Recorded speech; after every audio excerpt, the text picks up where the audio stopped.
In this video, I dueled Sponker, the person who helped train Dream in 1.16 PvP for his $100,000 duel with Technoblade. Sponker used to be considered the best in the world at axe PvP, and to this day still remains a top player. And most players that dueled him lost by insane margins each time, and some couldn't even take a single round off of him. And all that's not to mention his skills outside of PvP.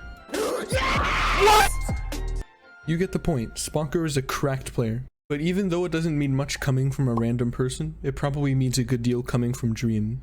Sponker, or Spencer, what I know him as, was one of the reasons I was able to get so good at 1.16 PvP, because he sat there and taught me a lot of stuff, because he's a tryhard who plays all the time. And so I wouldn't be able to fight how I know how to fight in 1.16 if it wasn't for him. So I just thought I'd say that.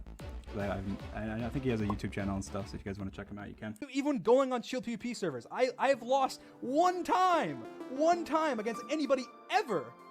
One time. And it was to a guy named Spencer. And I dueled Sponker in a best of 10. Will I be able to beat him, or will I lose like everybody else who dueled him? Let's find out. Also, I plan on releasing more PvP content, so if you do like the video, you already know what to do. And without further ado, enjoy the video.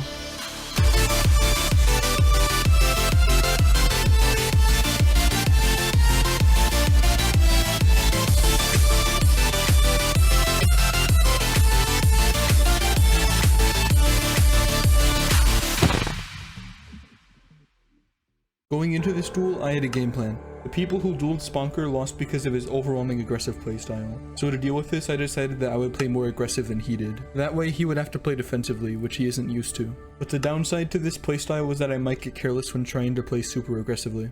But in the first round, it couldn't have gone better.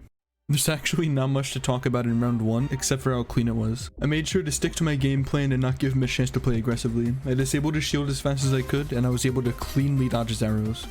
I saved my crossbow shot for the right time, and I was able to get him low really quickly. And I topped all that off with a nice prediction at the end.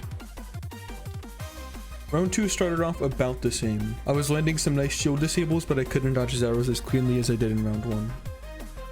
And then here I actually have to make a big decision, and there's only one option here that doesn't cost me the entire duel. Let me explain. If I didn't stop loading my crossbow, then he would have gotten a free crit on me, but that's not the only part of the situation. If I had also tried to back up just by holding S, I wouldn't have been able to get out of his reach fast enough either.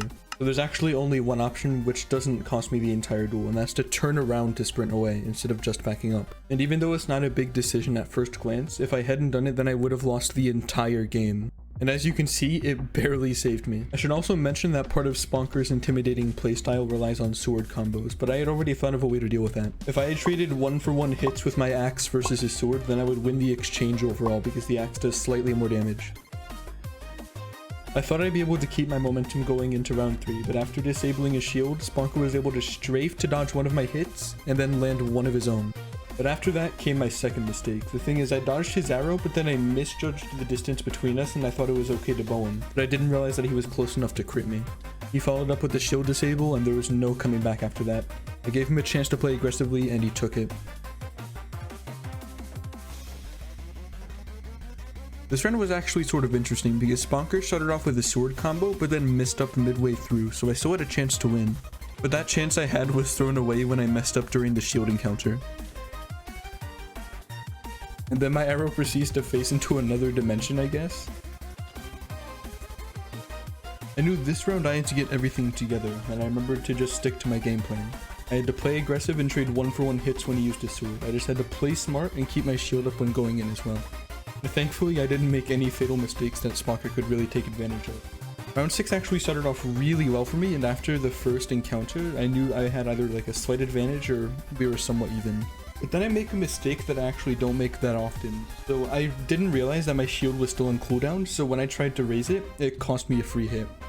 And after that, everything just fell apart. I tried to disable his shield head on and lost another crit. But then comes one of the weirdest parts of the whole fight. Just look at Sponker's backstab here. This round I probably got the most careless, but also Sponker was trying to do something a little bit different this round.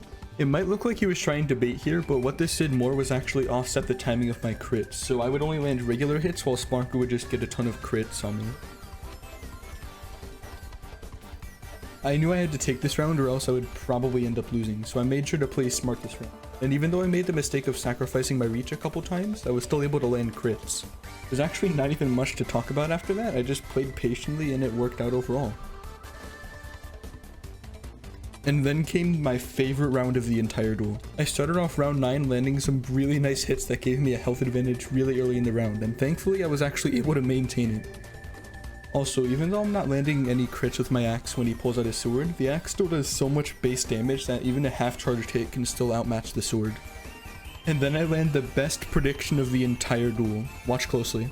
I was able to time exactly when his shield would be down, and what made this even cooler was that this round ensured that I could only win or draw, and I couldn't lose at this point. And having that mindset was the mistake that I made even before going into round 10. And knowing that it was impossible to lose made me careless in the final round. After the first shield encounter, we had about the same amount of health, and then we both loaded our crossbows. And then came one of my last mistakes of the fight. I thought he didn't have enough time to bring up his shield because he was loading his crossbow, but it turns out he had just barely enough time, so we got a free hit on me. And after this next encounter, I knew he had definitely won the fight.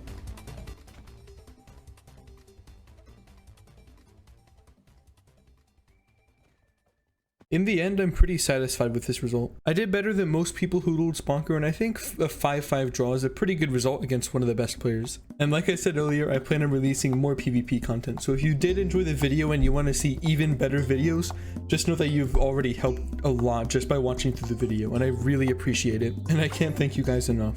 Also, please don't click on this video, please, it's so bad.